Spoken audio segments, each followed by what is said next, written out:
Hey, what's going on YouTube? Climb here. Thanks again for joining me on another gameplay commentary.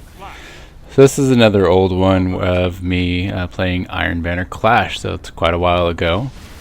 It's certainly pre-June update.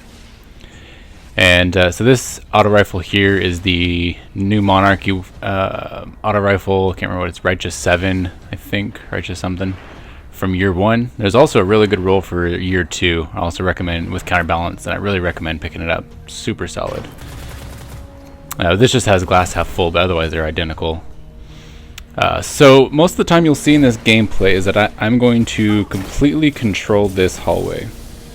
So I'm going to do a lot of calling out. Obviously, unfortunately, you can't hear my call outs with many of my teammates, and I was really hoping I had my throwing knife up there, but I was still disabled or whatever from suppressed from the Titan grenade. Lovely Iron Banner lag. But yeah, I do want to ask if you want to hear my commentary, or if you want to hear gameplay audio with teammates. Let me know in comments, or just in game if that's something of interest of you. But here I'm just firing because I was just pre-firing, expecting at least someone to peek back out. Obviously he never did, so I looked a bit silly, but that's okay. So Rock and I are here just trying to hold down the fort, wait for someone to push us. And so Rock has played with me a long while, and we both play really similarly in behavior. That being that we often wait for people to push us before we push people, and so we'll kind of rotate the map that way. So here you'll see me kind of duck in and out of cover. Again, I strongly encourage you to be aware of that and use it yourself. So when I throw a grenade, there's an animation time in between when I can whip my weapons up again, actually do some damage from when I threw my grenade. So just duck in and out of cover when you do that. So now that Rock and I finally have this controlled a bit, we're just going to hold down the fort. We're going to have some of our more aggressive players come up on that flank there, and we're going to kind of control that choke point looking up at B. And if you've seen many of my No Land Beyond videos, you know I love this hallway. I love this map specifically for this hallway, because for whatever reason my snipes seem to be pretty on point. And I think you'll see in this gameplay this is certainly no different. I got a little lucky here. That was a terrible grenade placement, but the guy just flew right into it, so I was okay with that. And they're also playing, as you can see, some Bubble Bros, which are really, really obnoxious. But I am... Oh, that was nice. Ooh, I forgot about that. That was pretty nice. Hey, tip. Aim for head level and things like that happen. Actually, there isn't a good tip with that. In your controller settings, you can do that automatic leveling. That was a good snipe too. Automatic leveling. I can't remember what it's called. I'll have to look it up, and I'll let you know next time. It's a good little utilization of usage of my golden gun. But I'm wanting to hold down this fort. I don't want to move around too much. I'm only moving here because I was hoping to get some special, but obviously I didn't. So now I'm moving back to my little corner, and I hope it's not considered camping, because I mean I'm doing trying to move around a bit. I'm just trying to play to what the team is. So I mean there's bubbles up there, so my logic is that I don't want to rush in. There's nothing I can really do, so I'm gonna try and keep my distance, and like that pick them off as they come around, or even having some of our supers go up and break them down. You try to utilize your teammates, and for me I play more mid to back style sometimes, and so like here I know someone's coming in, so I'm backing up as he's pushing at me. I'm backing up as I'm shooting. So I'm just trying to play a distant game with my opponents. So here I'm figuring someone's pushing in from my radar. I'm going to sit down just so I can see, try to get a beat on him. I see him pushing out, and he falls. I mean, I would have killed him anyway, but he ends up falling, so that was kind of funny. So now I'm stuck. So I hear hammers behind me, and I hear that they're enemy, and I also hear blade dance that's behind me. I know there's another guy in front of me, so I'm just going down swinging at this point.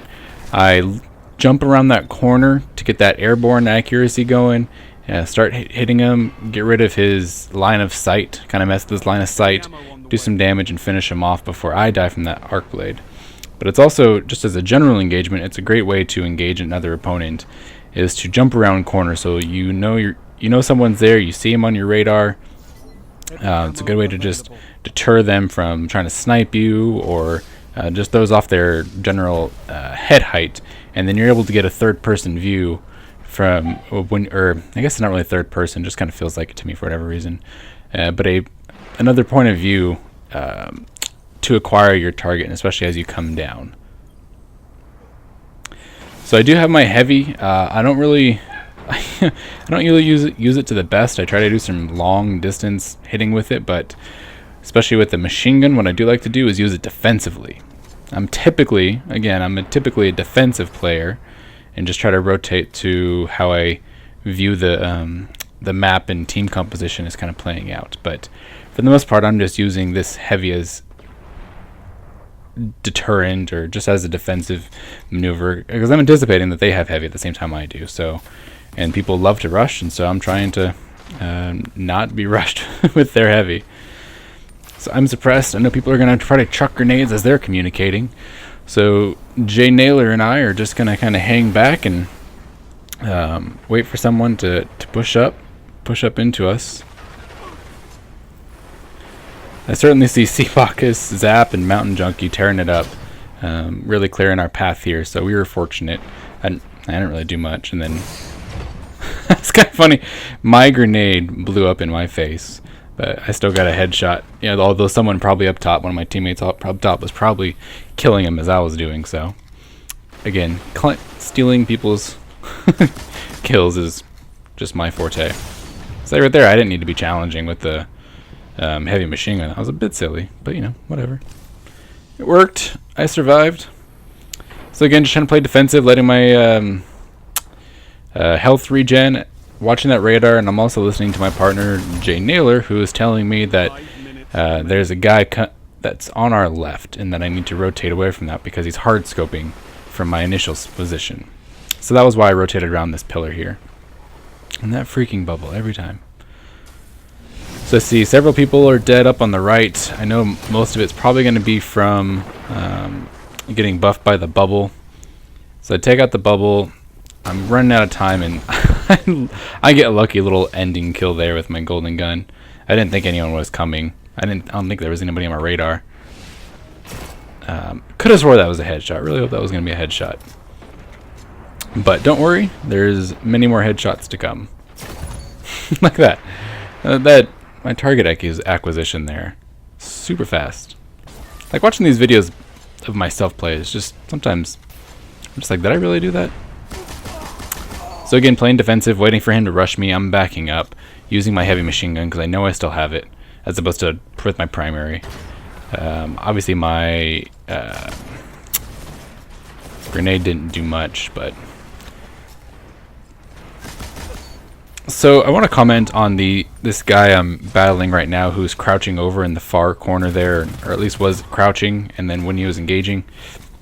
Try not to be that guy. I've been seeing that a lot lately, where crouching during an engagement, it's just not smart. You can't move nearly as fast, so it's easier for me as your opponent to keep my target on you, even though I can strafe faster back and forth. So you can use it to surprise someone, and hopefully I can get some gameplay, specifically with my shotgun, where I will crouch, waiting for an opponent around a corner. But you don't see me crouching at all during any of this gameplay, because I want to be able to strafe. I need that lateral maneuverability, and especially if I want to jump over something, I need that maneuverability as well. So this is great here because we're just getting all this team fire. I mean, Seabacchus, Rock, and I are, I don't think coordinated this, just ended up happening. We get pushed in this corner, but they just keep rushing at us. And the team fire is great. I mean, we were able to get down, 3 Guardians, including a Blade Dancer. Absolutely stunning. So we're just trying to hold down this fort as obviously we're trying to win this out with as little, at least collateral as possible. Collateral being our lives. But Seabacchus going in there with, I think, 3 kills with his grenade there. I mean, absolutely stunning. So game finishes out. I get a cheeky, I mean, you know, it's always that fun little rush to the end to get that last kill, and there it is. But I hope you enjoyed watching. I enjoyed watching it. I enjoyed playing it, I'm sure. and especially since I got like a 10.5 KD. I only died twice because, you know me, the name of the game is not only stealing your kills but staying alive. And so hopefully you've learned something. If you have any questions, comments, concerns, or otherwise, let me know. I'd love to get some feedback, and hope you guys have a great day. Thanks for watching.